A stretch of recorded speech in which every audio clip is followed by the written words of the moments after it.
Hey there, DIYers!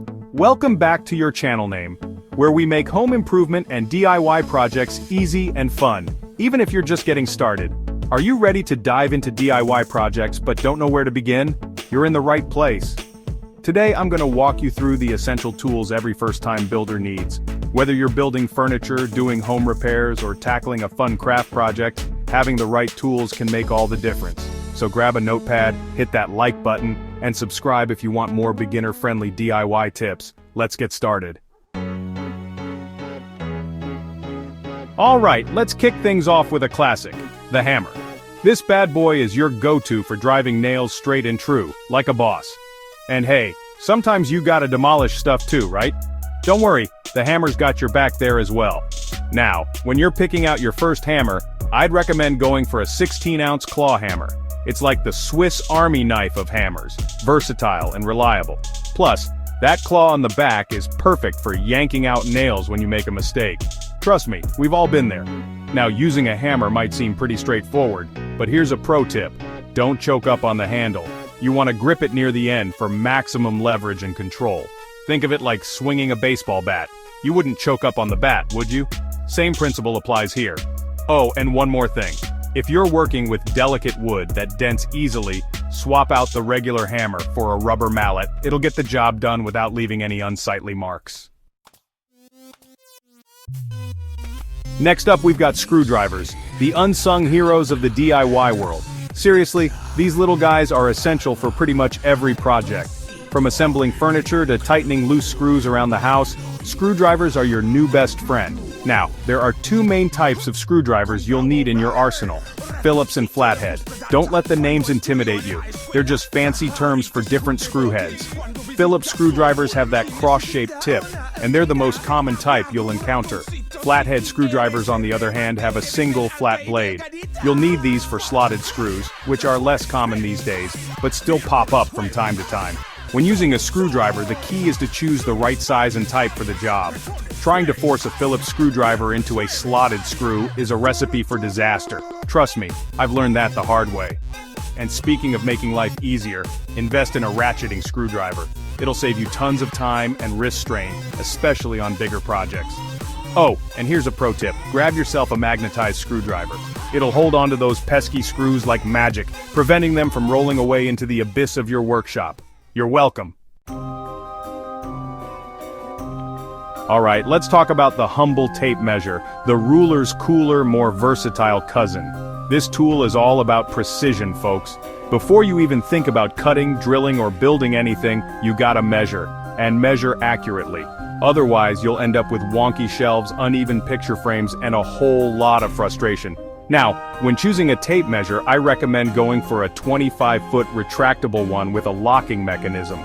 This gives you plenty of reach for most projects around the house. Plus, the locking mechanism is a lifesaver. It keeps the tape securely in place while you're taking measurements. Here's how to use a tape measure. Like a pro, hook the metal tab onto the edge of your material and extend the tape. Once you've got the desired length, lock it in place and take your reading. And here's a pro tip. Press firmly on the tape measure to avoid any bending or sagging, which can throw off your measurements. Oh, and one more thing. If you're new to the whole measuring game, look for a tape measure with clear, easy-to-read markings, including fractions. Trust me, it'll make your life a whole lot easier. Next up, we have the adjustable wrench, also known as the crescent wrench. This handy tool is like having a whole set of wrenches in one. It's perfect for tackling nuts and bolts of various sizes, especially in tight spaces where a regular wrench won't fit. Now, when choosing an adjustable wrench, I recommend going for either a 6-inch or 10-inch size. These are the most versatile and will handle most jobs around the house. Using an adjustable wrench is pretty straightforward. Simply adjust the jaw to fit snugly around the nut or bolt you're working with. Remember, lefty-loosey, righty-tighty. Turn the wrench counterclockwise to loosen and clockwise to tighten. Here's a pro tip. If you encounter a stubborn bolt that refuses to budge, don't force it.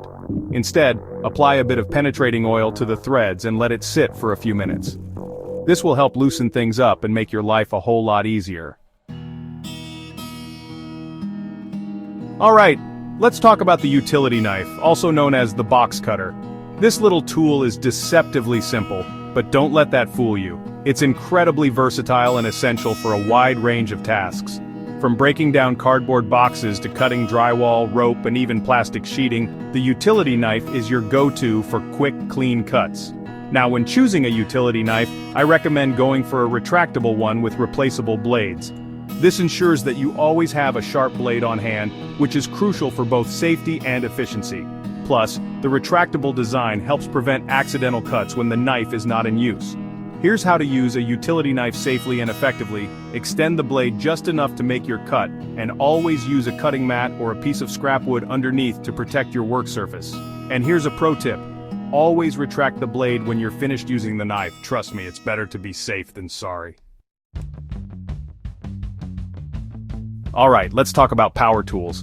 And no, I'm not talking about those fancy espresso machines. I'm talking about the cordless drill, the undisputed king of the DIY world. This bad boy is a game changer, folks. It'll drill holes and drive screws with ease, making your projects faster, easier, and a whole lot more fun.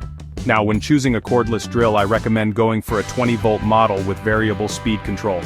This gives you plenty of power for most tasks, while the variable speed allows you to adjust the drilling speed based on the Using a cordless drill is pretty straightforward. First, choose the correct drill bit for the size hole you need to drill. Then insert the drill bit into the chuck and tighten it securely to the desired speed and torque settings. And finally, apply steady pressure while drilling, making sure to keep the drill straight. Here's a pro tip. When drilling into wood, it's always a good idea to drill a pipe. This will help prevent the wood from splitting, especially when working with hardwoods. Alright, let's talk about curves. No, not the kind you see at the gym. I'm talking about cutting curves in wood, plastic, or even metal. And for that, you'll need a jigsaw.